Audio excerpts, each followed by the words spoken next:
Welcome back to How to Hyperbaric podcast. I'm your host, Dr. Masha, and today I have with me Randy Vawdrey. He's a nurse practitioner, and I've listened to some of his lectures and webinars a couple of months ago, and I got absolutely mesmerized, I should say, by the quality of presented information. So it was my idea for quite some time to get Randy on a podcast. And today we have it happen. So I'm very excited. I'm looking forward to ask him all kinds of questions.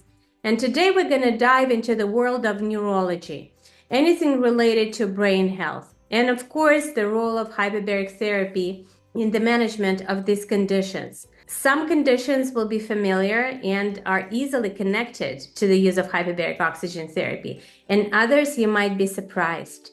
Welcome to the show, Randy. Thank you for taking your time and, spending this hour with me.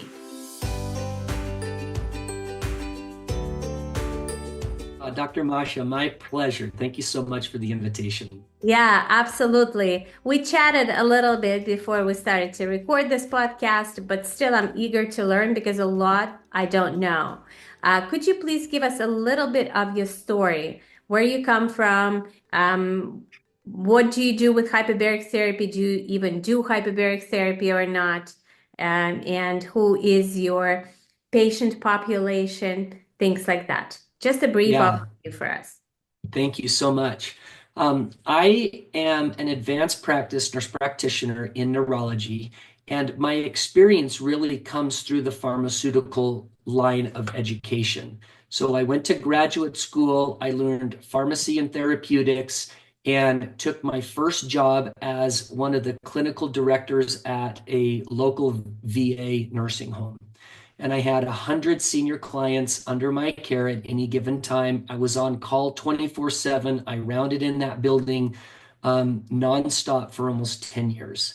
At the same time, I purchased an urgent care on an outpatient basis, and I ran an urgent care and family practice. And so I did all of these things for 15 years. That experience led me to realize that the treatments for neurology are lackluster. There's good treatments, but they're only symptom management. No one gets better. There's no expectation for someone with dementia to get better. There's no expectation for someone with Parkinson's or MS to get better. Oftentimes, we just calm the symptoms or we put them in a state of remission, if you will.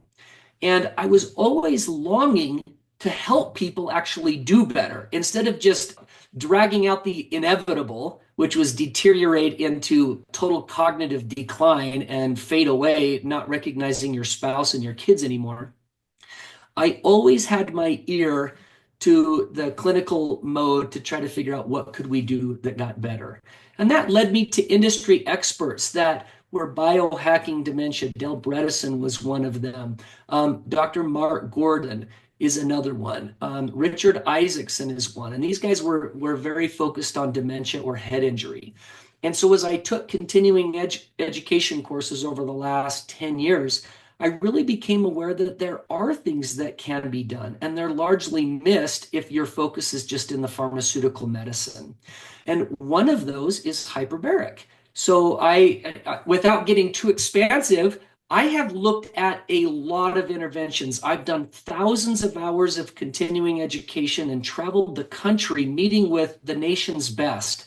And I take clinical pearls from each of them and I've amassed them into an arena where I become a functional medicine practitioner in neurology. And I help take care of people who have resistant major depressive disorder, or they're trending towards memory loss, or they didn't have ADHD when they were in graduate school, but they have ADHD now and they're on stimulant therapy and they're wondering, what's wrong with my brain? So all of these things are things that I've engaged in, and hyperbaric is actually just a small piece of all the things that I do, but it's a very important piece. Wow, interesting. Do you know, you were telling your story, and I just thought when I moved to Spain, my first practice in Spain was in the retirement home. And what I learned there is that if people in their 80s and 90s can get better, anybody can. that was my eye-opening experience because I always thought that we have this sort of limit to healing. And once you get to a certain age, it doesn't happen anymore. And I've realized this is not true because somebody in their 90s can absolutely heal from many diseases and get better. Yet, of course, it's always better to do the prevention, not to get to the point of disease, right? And we'll talk about it today as well. Now, let's go back Yeah. to dementia because a lot of your work was done in dementia population, right? And it makes sense because people in their late years, they do suffer from dementia. What is the likelihood of getting dementia once you hit 75 or 80? Do you know?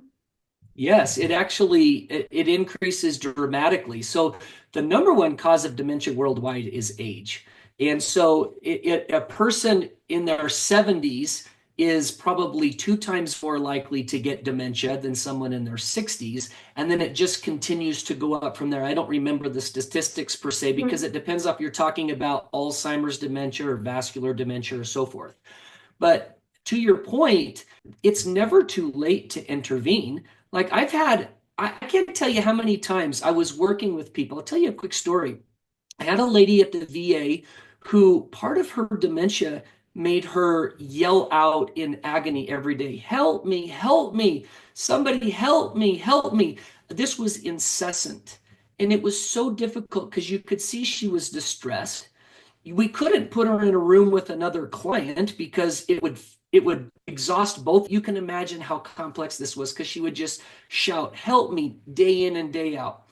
I took care of her for a year and I tried every medication, every nutrient that you can think of. And then one time her daughter said, just in joking with me, her daughter said, well, too bad you can't do hormone replacement on my mother because I go crazy and I want people to help me when I don't have good hormone health. And ding, this light goes on, and I thought, I haven't tried hormones. And so we put an 80-year-old woman on a bioidentical dose of progesterone and estradiol. And the next time I go in for rounding, it wasn't the next day, but within a couple of weeks, I go in to round on my clients. And the director of nursing says to me, Randy, listen. So I sit there and I listen and I'm like, what am I listening to? I don't hear anything. And she said, exactly, exactly. You don't hear it. She stopped yelling. Oh my And I God. was like, what? Are you kidding me? So I went down and saw this lady, and she had gotten dressed and was sitting quietly in the dining room with everyone else in the community at peace. I talked to her for a minute. She's still confused. She still doesn't remember a lot of details, but she's not yelling, help me incessantly. That taught me the power of a hormone when it comes to neurological functioning. And so I added that to my interventions. Okay, we got to optimize hormones. And it doesn't matter if someone's 80 years old. The medical community at large says, oh, hormones are only for menopause and they're only for sexual health. And when people move beyond that, they don't need them anymore. And I'm like, are you crazy? It will protect the brain. It's neurologically active. So even though we may not completely reverse dementia in an 80 or a 90-year-old, I totally believe we can improve the quality of their lives. We can make them more comfortable. We can increase their sense of well-being. And honestly, that's what most families want. They're not expecting someone to do calculus and go balance the checkbook if they're got advanced dementia. They just want them to be able to remember their name, hold their hand, carry on a conversation without, someone having a delirious episode. So there's so much that can be done in the world. And that's my mission, is to try to help people identify what are they missing? What could be done to help them? And in your experience, you mentioned advanced dementia. By the way, it's a remarkable story. I'm sure Dr. Mary Claire and Dr. Lisa Mosconi, who do a lot of Right. research in brain health and hormones, that'd be absolutely thrilled to hear this story. In your experience, if we don't talk about advanced dementia, but let's say we have somebody in their early stages, advanced dementia cannot be reversed. But what about early stages? Have you seen people regain sort of that cognitive capacity once they start all those interventions, or we're just slowing down the progression? I think it's both. So slowing down the progression is more difficult to measure, right? Because there are some neurological antibodies that you could look at. You could look at antibodies against amyloid beta, or there's a whole host of them, and I'm not going to get too technical. But dementia itself is a clinical diagnosis, meaning that you're recognizing symptoms as you're interacting with the client. Dementia is not necessarily a laboratory diagnosis. It's clinical. And I always, almost, I mean, it sounds cavalier. It sounds like I'm a sales guy. I'm not. People who intervene, you can notice a difference. And so think of it as a downward spiral. As we age, our cognitive functioning and our physical functioning start deteriorate. The moment you intervene, it levels out. And so that's what you're talking about with slowing the progression. But then I've seen some people start getting better. And it depends on the age. It depends on what caused the dementia in the first place. It depends on how much work they're willing to do. Are they willing to do a little bit of lab work? Are they willing to change their diet? Are they willing to do a little physical activity? And I recognize some people can't do that. Some people, maybe they're an amputee and they can't exercise. Maybe they have terrible arthritis and they can't move. So we always have to figure out how to personalize the interventions to make sure that the individual we're taking care of maximizes all of those opportunities to make their brain better. And when you say interventions, what kind of therapies are you referring to? Well, so I tier them. So there are groups of therapies that are 100% lifestyle related. Interventions like changing the diet, optimizing nutritional status, physical activity, sleep improvement, neurological brain training, right? Many seniors, as they get older, when they find a task that they're doing is difficult, they'll quit trying to do it. Oh, I'm not good at that anymore. They'll stop. That's actually a problem, right? We don't want them to stop. We want them to kind of struggle through it. It's like exercise. If you go exercise and you're lifting weights and it's super easy, you're not getting much value out of it. The next level would be brain therapy stimulations. So the brain responds to challenge. And sometimes we can do neurofeedback or audio-visual entrainment. I think red and near-infrared light can play a role in that. Meditation. Therapies like exercise with oxygen. Hyperbaric is an intervention that we do, right? So this is the next tier of interventions. And then beyond that is really looking at other medical problems. So chronic inflammation, chronic infections, hormone insufficiencies, nutrient deficiencies, autoimmune disease, traumatic brain injury from concussion. Each of these has an approach. So my job is to meet individually with the client and figure out where is their primary weakness or weaknesses, because in many people, there's multiple variables to that. And then give them a personalized treatment protocol that they start addressing. And then we just work together kind of over the long haul to see what we can do to make a difference. I see. So it's always individualized approach based on the root cause of their situation and also what they actually can do. Because we can come up with 100 beautiful interventions, but as you said, if somebody's not capable of exercising, we might even, put that person on a guilt trip by suggesting that. So at least we have these tools that we can choose from. So it's not just one thing that we can do, and if you can't do it, sorry, we can't help you. It's not like that, right? So you're always looking for that next thing to improve it even further. Is that correct? Yes. Yes, that is absolutely correct. I think that the interventions to minimize brain function are universal. They're not patient specific. But what is patient specific are the weaknesses. So Masha, you've seen that many people take high dose vitamin D because they've read about high dose vitamin D. So they come to me and their vitamin D levels are very robust. And my response is, awesome. Well, what's your folic acid level? And what's your vitamin B12? And what's your omega-6-3 ratio? And what's your level of selenium? All of these can be tested just like a vitamin D. But to most clients, it doesn't occur to them that those are so important for neurological functioning, or something I call neuroplasticity. It's how plastic, how moldable, how reformable is the brain. And so we look at all of these variables and then we identify, wow, in your particular case, Randy, you're really deficient in these areas. Let's correct for those. Does that make sense? It does make sense. So it's not the disease, it's the patient that we're Yes, that's treating. correct. It's never the disease. And then what place does hyperbaric therapy have in all of that?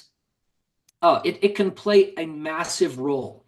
So your brain, most people think that the brain is just a bundle of nerves, but the brain has 10 times more cells of the immune system than neurons, 10 to 1, right? So your brain isn't a bundle of nerves. Your brain is a bundle of immune system cells wrapped around all of these nerve endings.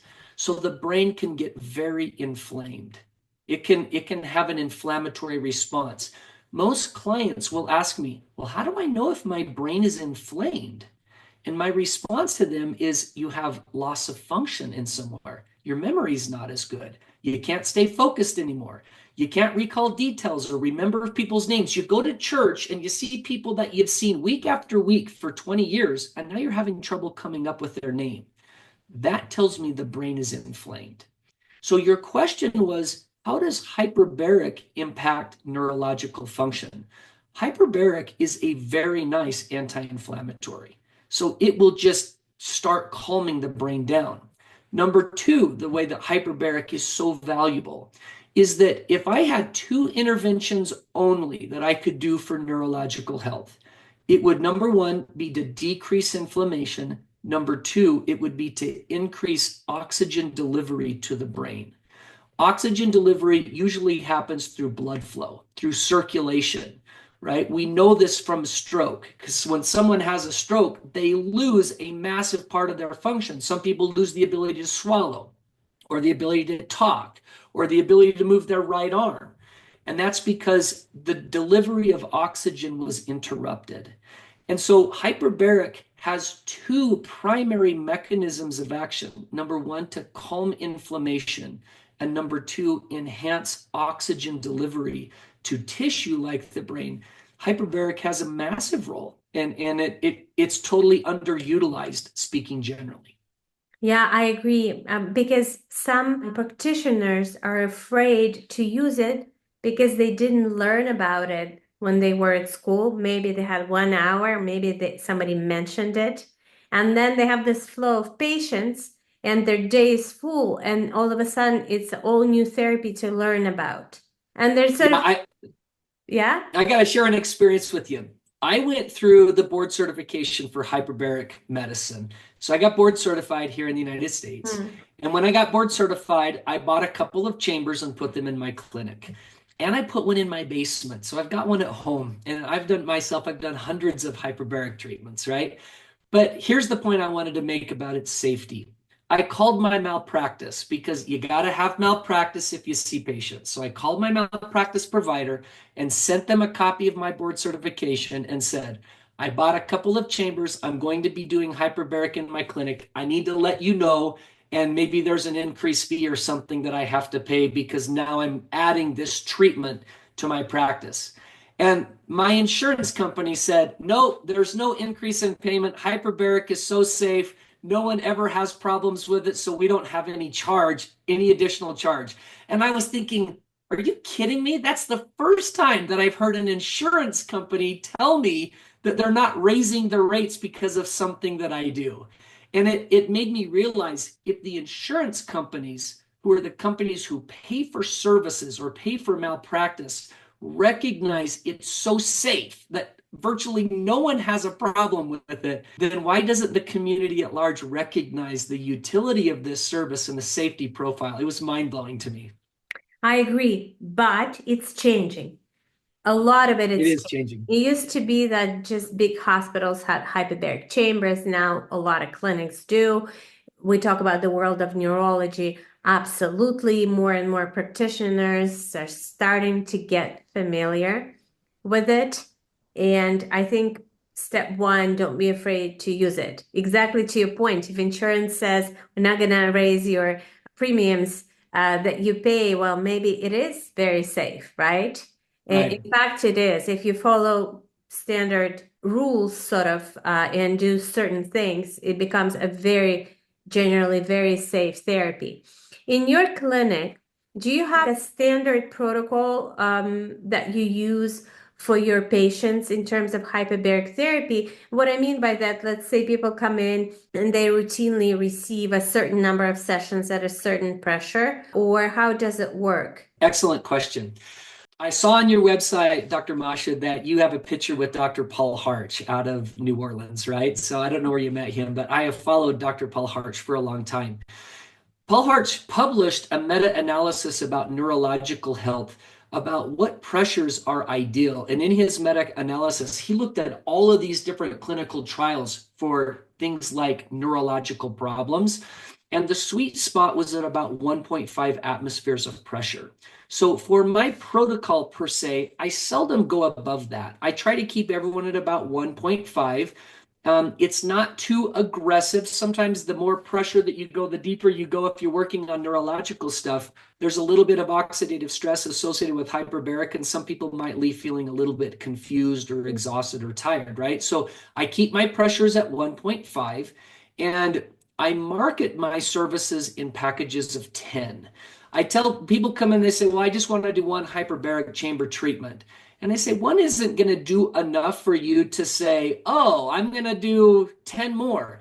They have to be committed to treatment. And so just like in treatment for dementia, there's a commitment level that someone says, I've got to do a certain amount of intervention to make a difference. So my threshold is low. 10 treatments probably is not enough for most of my clients, but it allows them to do this in bite-sized pieces. Mm-hmm. So they might do 10 treatments, and I encourage them to do them as close together as they possibly can. So they might do 3 or 4 a week or 5 a week. If they live close by our practice and travel is not difficult, they could do it every day. Sometimes that's based on our schedule too. We're very busy. And so, sometimes I have a hard time squeezing people in. So my point is, I do 1.5 atmospheres of pressure in groups of 10 treatments, and I encourage people to block them as close together as they can based on their travel and my clinic schedule. And then from there, I have some people who've done 100 treatments. Let me share one experience. I had a lady that I've been taking care of that had dementia. And when we first put in her hyperbaric treatment, this has been a year or two ago, when we first put her in for her first treatment, she came out of the chamber and she's like, oh my gosh, my shoulder is not sore.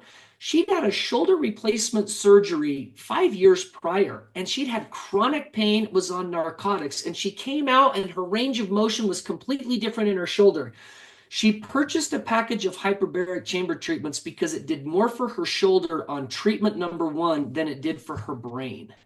But since that time, she's done over 100 treatments.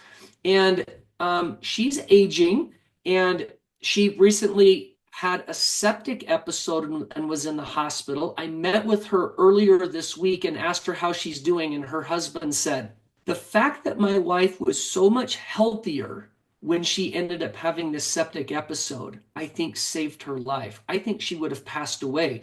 But all the treatments that we've done at your clinic made her resilient enough she was able to get through this episode. She had a gallbladder gangrenous dysfunction. There was a lot of complexity in her health. She's now out of the hospital, and guess what? The first thing she wanted to do, she says, I can't wait to get back in the chamber because it made such a massive difference for her physical health and her neurological health that now that she's out of the hospital, she's starting to come back and do really repeat chamber treatments again. So, I mean, I've seen all kinds of things that I wouldn't have anticipated. Wow, I'm very pleased to hear stories like that because I think it's important for others also to listen and to think, okay, that could have been me.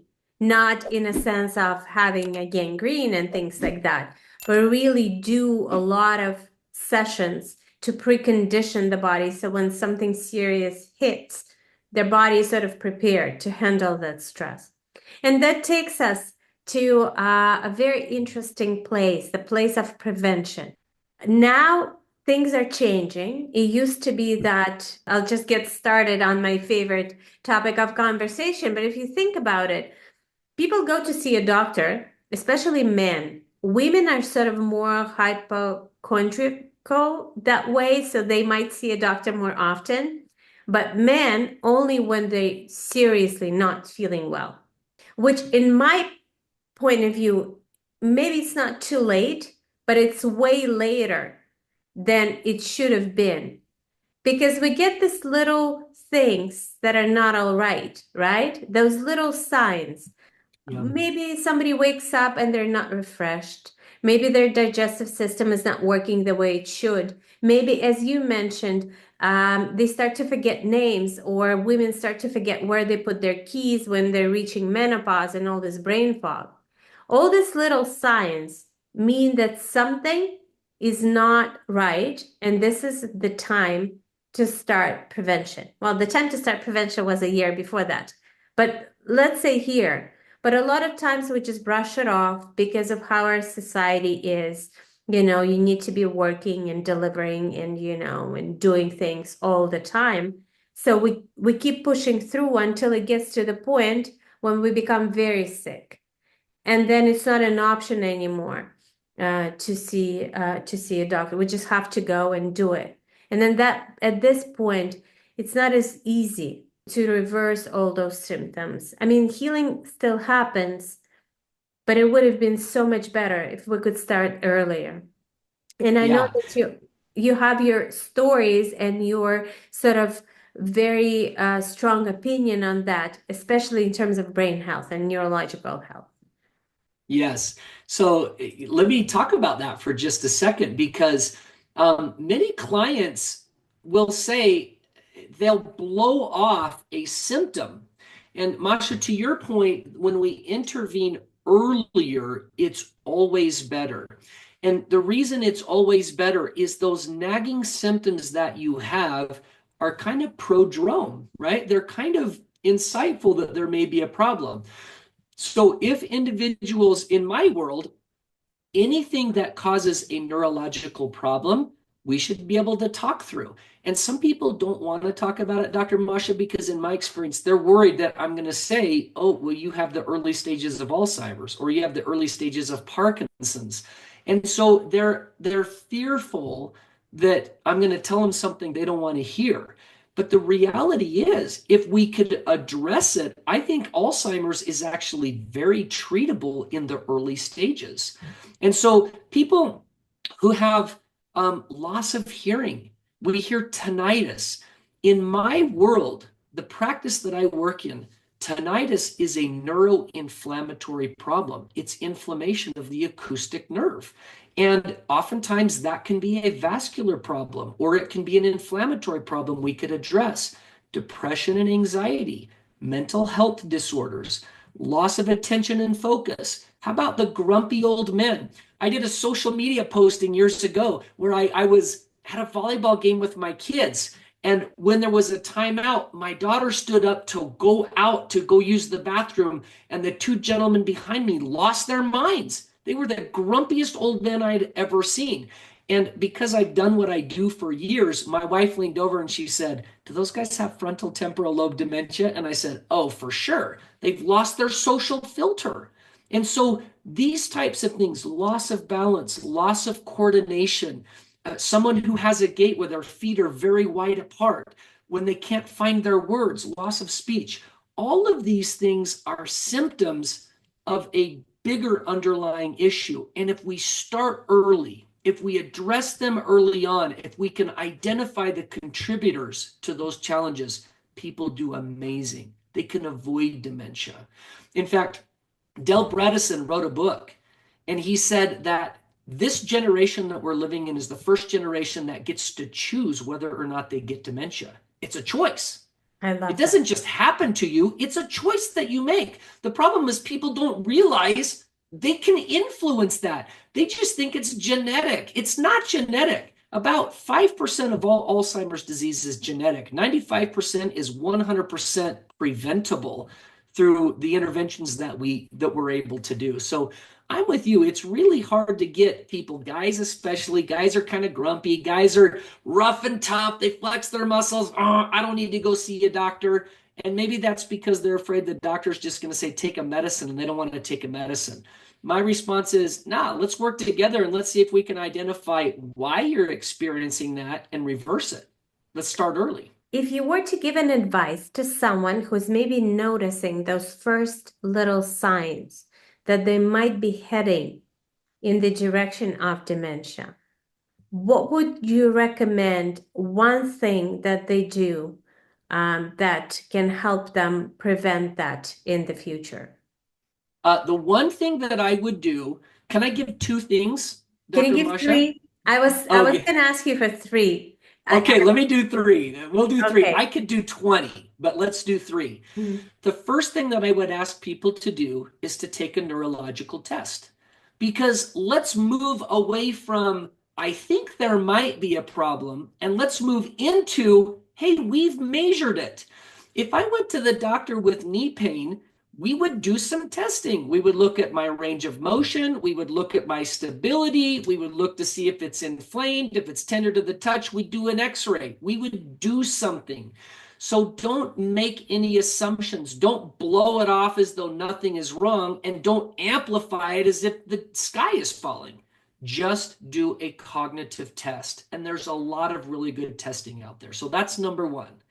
Number two is do a broad panel of lab work. And a broad panel is not the same as going to your doctor and doing a wellness visit, right? A wellness visit's going to look at your cholesterol and your blood counts and your metabolic panel, so your electrolytes and kidney function. Sometimes we look at an A1C, sometimes we look at thyroid testing. I'm talking about a very deep panel that looks at nutrient markers, inflammatory markers, some genetic testing that tells me how well you can clear toxins, maybe what your methylation status is, what's your ApoE status, right? I'm going to look at hormone health, because I told you that story earlier. Hormones are indispensable when it comes to protecting your brain. Mary Claire Haver, you talked about her, and Lisa Mosconi, which, by the way, I think she's from Spain, right? Lisa Mosconi talks about the neurological impact of estrogen, progesterone, testosterone, DHEA, pregnenolone. You got to measure all of those, okay? So there's two. The third one is lifestyle. Now, when I say lifestyle, people got to clean up their diet. People need to try to be more physically active. People need to stop scrolling through Facebook until 3 o'clock in the morning, and they need to get better sleep. People need to minimize their stress, and there are interventions that we could do from a lifestyle standpoint as well. So those are my top three interventions. And boy, you got to turn me off because I could go forever. I love those interventions because this is exactly so you need to identify the problem, see where it's coming from, and then lifestyle interventions. I just want to make a quick comment on that. In my opinion, we have all these amazing therapies, red light therapy, hyperbaric therapy, PMF, I don't know, acupuncture, so many great things. But if we don't address the fundamentals of health, the effect of each of these therapies would be suboptimal because Yes, we and need that's to change the terrain. And then when we add all these great therapies, let's say transcranial red light therapy, uh, amazing, great. amazing. Great research. Yeah, But we the need research is nutrients phenomenal. and we need Yeah, to do, so in my primary practice, I had a good example of this. I saw a patient a year ago who's a pretty advanced diabetic. His A1C at the time of my visit was 10. Now, if wow. you don't manage diabetes and you're not familiar with that, he was very poorly controlled, and he got a sore on his foot. And so I sent him to a hyperbaric clinic. It wasn't my clinic. I sent him to one that would be covered by his insurance. And I think he did 50 treatments to heal this wound on his foot. And when he came back to my office, I checked his blood sugar again, and his A1C was 9. And I said to him, "You just did all of these treatments for hyperbaric, and your blood sugar is still poorly controlled. We need to get to the root of this. What could I do that would help you today better control your blood sugar?" And so the whole focus for this particular individual was personalized at saying, okay, how can you eat? What medicines are you currently taking? What supplements? How physically active are you? All of these things play a role into helping him be healthier, but those are all lifestyle interventions at that point, because we could do hyperbaric all day long. And if he's running around with an A1C of 9 or 10, the actual benefit of hyperbarics will be diminished because he's so inflamed in the vasculature because of that troublesome blood sugar. I absolutely agree. I will ask you one last question about dementia and hyperbaric oxygen therapy. Because a lot of people have high hopes for maybe their relatives who were diagnosed with dementia, and they're looking for possible interventions. And maybe they read somewhere, maybe they saw a video or something that maybe they read a study that hyperbaric therapy can absolutely improve blood flow and the health of the blood vessels, including brain blood vessels, which would help with dementia symptoms. In your opinion, if somebody's already has dementia and they start to do hyperbaric therapy, would it be therapy that they would need to do on an ongoing basis, sort of continuously, to help with that? Or it's just, let's imagine that we live in an ideal world where finances is not a problem and everybody has access to hyperbaric therapy. Would it be something that they would be doing for the rest of their lives? Yes. Keep them And well? here's why. Most of the history of hyperbaric has been focused on treating an acute problem. So someone gets the bends, so they do hyperbaric treatment until the bends is resolved. Or they have gas gangrene and a non-healing wound in their foot. And so they do hyperbaric chamber treatments until that acute problem is resolved. The question that you asked me is someone who has dementia. This is not an acute problem. This is a chronic problem that requires ongoing vigilance and ongoing management. So if finances weren't an issue, if travel was easy to access, or a chamber was easy to access, or someone could afford to put a chamber in their home, then my response is do it. Because our goal is quality of life. Our goal is to keep you at home. Our goal is to help you maintain all of your physical functionings. And you're dealing with a chronic, complex problem. And so I support healthcare treatments for the remainder of their life. And then the level of frequency and intensity probably is up for debate, but I'd never stop if I had dementia. Thank you. Thank you. I think it's important for everybody to understand.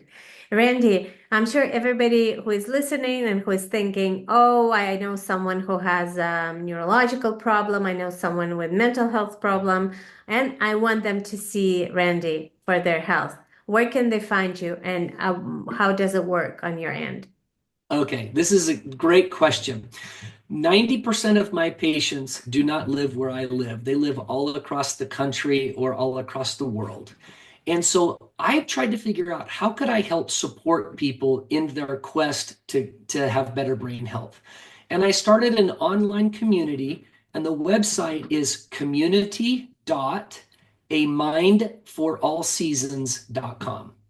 So my company is called A Mind for All Seasons. So if you just go to that website, community.amindforallseasons.com, you can sign up to be a member of my program. That membership costs $25 a month. And let me tell you the biggest benefit of that membership is every single week, me and a number of my colleagues have live Q&A. So you can go and find a calendar. I call it office hours. It's just like coming to my office, and I meet on a Zoom chat exactly like this, And I have people from all across the country who come in and say, Randy, I have this question, or I have that question. How do I handle this? And I will just give you my very best recommendation. It's not a doctor-patient relationship. I'm giving you general principles, but I can be very specific about what to do. Also within that community are videos and education and handouts. It's the biggest access is you get access to live people to answer your questions. And then if those people decide, hey, I want a one-on-one, I want a telemedicine consult, which just me and not as a part of the community, then you can purchase that on that site. So that's probably the easiest way to access me. If you have questions, the best email to send me, because I get lots of emails, and so I have a team that addresses those. It's info@amindforallseasons.com. Send any Excellent. question, we'll point you in the right direction. And guys, if you didn't some reason write it down, please check the podcast description. We'll have the links there to how you can find Randy and work with him and your team, right? Because it's a whole team of practitioners. And it's mostly for neurological conditions and brain health. Yes, that's correct. So years ago, it was just a dementia-related service, but I recognized, my gosh, many people don't come to see me until they get a diagnosis of dementia. And if we had just started earlier, we could have prevented that. So now I'm treating a lot of people that have kind of really troublesome mental health issues, people who've had concussions and TBIs. I've done extensive training in concussions and TBI syndromes, people with Parkinson's or MS or dementia, really just working with people who just want to protect their brain and not deteriorate. What a great resource. I looked it up a little bit. It's an amazing resource, guys. So don't miss it. Check it out. And having live Q&As, as I told you, it's such a great idea. Because what if I have a question and I can't find a video that addresses that? And I can actually chat with a live person. This is amazing, Randy. Thank you for providing this service to the community, especially that unfortunately there are more and more people diagnosed with neurological conditions because we live longer. That's Yeah. Masha, I want to just real quick, because I know we're wrapping up. I've often joked that an individual who has 10 specialists on their team often is in the worst health possible. And it's because your neurologist never speaks to your gastroenterologist, your GI doc. Your GI doc doesn't talk to the naturopath because they don't do that type of medicine. Your naturopath doesn't speak with the cardiologist. And so you have all these people who are treating one little teeny part of your body, right? And they're all disparate and they're disconnected. I'm a generalist, and so I've done hormone replacement therapy. I've done family medicine. I've done geriatrics. I've done extensive training in nutraceuticals. And so I'm your guy that's just going to try to pull it all together. And that's where QA becomes very valuable, is I feel like I can talk comfortably about a lot of different topics, even though I'm not a cardiologist and I'm not a neurologist. And this is what we lack. I think now we'll go into conversation about the whole medical system, how it's Right. you cannot, I mean, an arm doesn't exist independently of everything else. Same your brain, it's connected to everything else. So you really need to understand the whole body in order to be able to treat it. Randy, before we wrap up, I will ask you to do another episode sometime because there's still so many questions that I have. Otherwise, I'll have to join your membership site and, pop into Q&As and start asking those questions. That's another option that I just thought about. But please come back and let's talk a little more about. Yeah, no problem, Dr. Masha. You let me know anytime you want to talk. You can bring a group of topics and you can test drive me. You can say, all right, is this guy legit? Because you've got a great medical background and it would be fun to kind of jive back and forth on different topics. Absolutely. Thank you so much. And guys, thanks for listening. If you have questions, please leave them in the comment section and we'll do our best to answer them. And I'll see you next week.